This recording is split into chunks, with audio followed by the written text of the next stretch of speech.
Hi, welcome to Flute. Up now, we've got a couple of new instrument looks. Up first, we're going to look at this new Native American style flute from Russia. This is by Pavel Mirra. It's in the key of A. It is in Ashwood, stained Ashwood, I believe. And this has some very unique playing characteristics. But before we get into that, let's just take a listen.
Okay, so let's talk about this flute a little bit.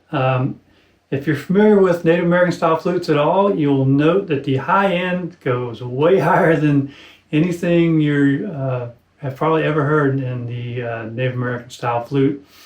And I believe that is because this is kind of a hybrid design. It's not built as such, but it pretty much plays like a hybrid between a whistle and a Native American style flute.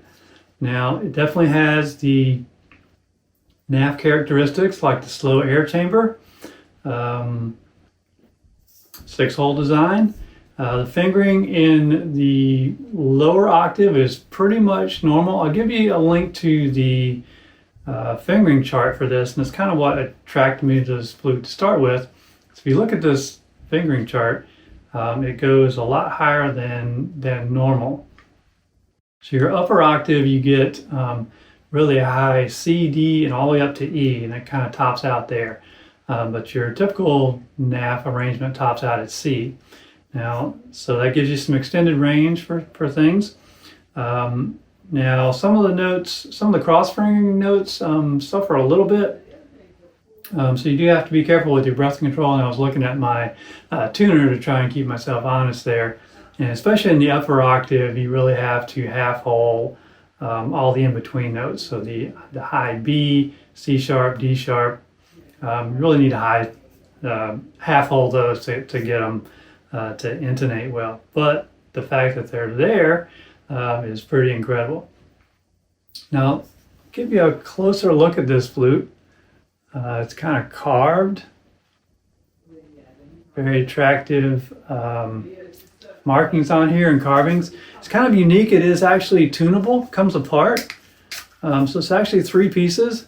So I find pulled out just a little bit where I had it. You can push it all the way in if you want to blow a little harder. I find it just a little bit of gap there is where I like it best. The fetish is glued down. It's not movable or removable at all. So that is one feature, kind of more like whistle-like, if you will. The third piece, the mouthpiece here, is somewhat superfluous because it will play perfectly fine without it.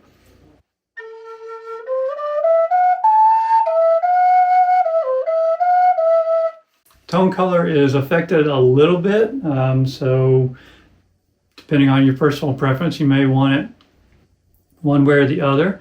But you won't be able to see this on camera, but looking in, you can definitely tell it's Native American style flute because there's a block right about there.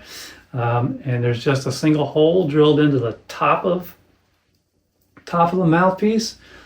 So it looks, it's a round hole, kind of probably about a 1/4 inch or so. It's kind of going up the slow air chamber into the bottom of the fetish and then down into the body of the flute. So pretty cool. Did have a bit of a challenge to acquire this flute, of course. July, I guess I got it last month, so June of 22. Things are, still hot in the war zone there, but with Ukraine.